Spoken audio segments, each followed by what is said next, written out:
Peggy 12.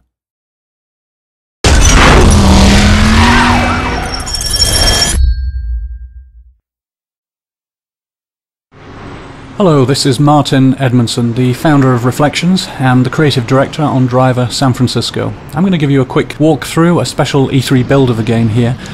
And what we've done with Driver San Francisco is very much go back to the roots of what made the original Driver game such a unique experience. We're going to get straight into a car chase between John Tanner and Jericho, two key characters that we've brought back from earlier in Driver's history.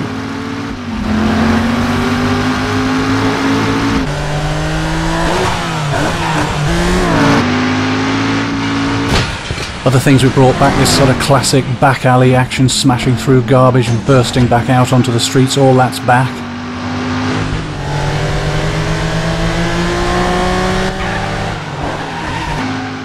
You can see the handling here. We've really worked hard to bring this back, that classic feeling of the handling. Tanner pushing the back end of his car right out there. And for the first time in Driver's history, we have well over 100 real licensed cars. Using the in-car view here, it's one of the classic views used in many of the 70s car chases like Bullet and French Connection that inspired the original Driver game.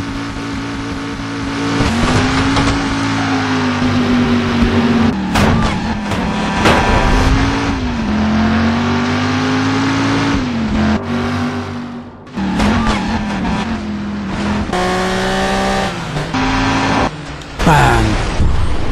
Right, so that looks like the end of Tanner's chase. Now, whilst Jericho gets away here, I want to show you this. This is a brand new feature for Driver San Francisco. We call it Shift. Now, this is brought about by the fact that Tanner, earlier in the story, is involved in a serious incident, and that puts him into a coma. And Tanner is completely unaware of the fact that he's in a coma. He thinks he got a lucky escape and ends up with this amazing new ability. And as you can see, Tanner feels like he's looking down on the world like this. He can see and identify lots of cars in the world. And he can shift instantaneously into a vehicle. Anytime you change your mind, you can shift into another vehicle. And you can also have some fun with this. So if I want to change direction, for example, immediately without having to turn around, I just shift into a car coming in the opposite direction, like so. And this is something that upgrades throughout the game, so we can pull higher, reveal more of the city, and still see all the cars driving around. But Shift is a limited ability. It has to be charged. And ultimately it upgrades to reveal the whole city in its entirety. Now, as you can see, this is a massive area. It's 208 miles of road, and that makes it one of the biggest open city driving environments in any video game. And what it gives to the player is a truly diverse experience of different driving styles.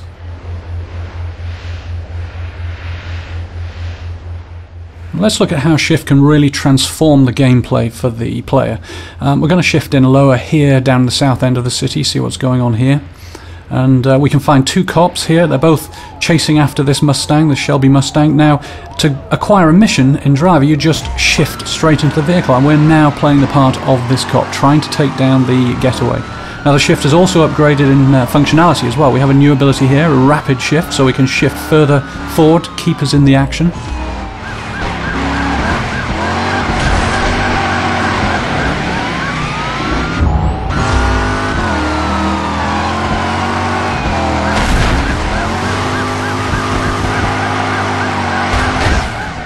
Overcooked it there. The other guy goes past, shifts, keeps us straight back up there, right behind the Mustang again.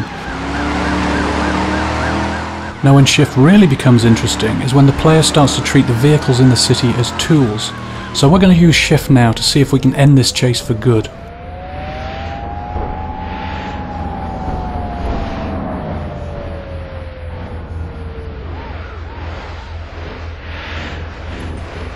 Now that's what I'm after, a big heavy 18-wheeler.